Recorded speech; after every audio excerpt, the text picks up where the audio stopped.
আসসালামু আলাইকুম এভরিওয়ান, সবাই কেমন আছেন? আশা করি সবাই ভালো আছেন। আমিও আল্লাহর রহমতে ভালো আছি। আমি খুলনা বাগেরহাটের মেয়ে মনিরা ইসলাম হাবিবা পেজ থেকে আপনাদের মাঝে আজকে নতুন আরও একটি ব্লগ ভিডিও নিয়ে আসলাম। প্লিজ যে যেখান থেকে আমার ভিডিওটি দেখছেন একটি লাইক দিয়ে ভিডিওটি কন্টিনিউ করবেন। যদি কোনো জায়গা থেকে আপনাদের একটু ভালো লাগে একটি সাবস্ক্রাইব করে পাশে থেকে যেতে পারেন।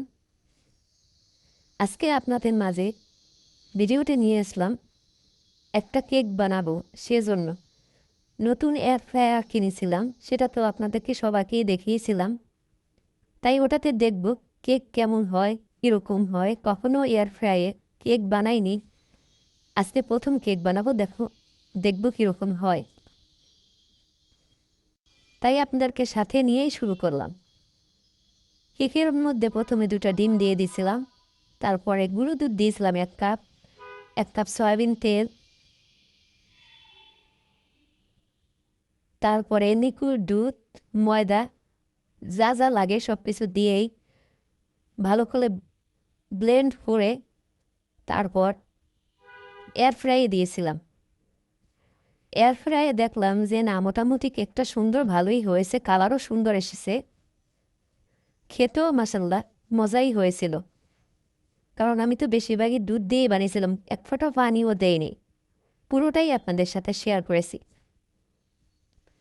অনেক কষ্ট করে একটা ভিডিও বানাই, মনে মনে ভাবি আমার ভিডিও কি কেউ দেখবে, কোনো ভিউ আসে না, মনটা খুব খারাপ হয়ে যায়। দেখি এত কষ্ট করে একটা ভিডিও বানানোর পরে ভিউ না আসে, তাহলে মনটা এতটা খারাপ হয়, ভিডিও বানানোর আর ইচ্ছাই হয় না। তারপরও আল্লাহ ভরসা করে চেষ্টা করে যাই। সবাই তো একটা কথাই বলে যে কষ্ট কোনো দিনও বিফলে যায় না, আপনি একদিন না একদিন সফল হবেনই। সেই আশা নিয়েই আমি এগিয়ে যেতেছি। প্লিজ আপনারা পাশে থাকবেন, সাপোর্ট করবেন। আপনারা সাপোর্ট করলে, আপনাদের একটা লাইক পেলে, আপনাদের একটা কমেন্ট পেলে আমার এত কষ্ট আর কষ্টই মনে হয় না, তখন খুবই ভালো লাগে। ভিডিও বানানোর কষ্টই আমি ভুলে যাই। কারণ এই গরমের মধ্যে বোরকা পরে মোজা পরে বানাতে হয়। আমি তো সবার মতো ওপেনের সামনে আসতে পারি না, সেজন্য আমার আরও বেশি কষ্ট হয়।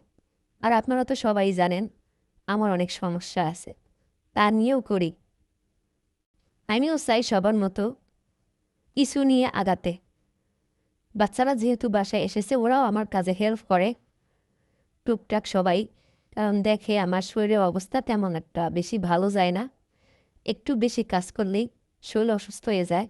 সেজন্য ওরা নিজের থেকে আমাকে হেল্প করে।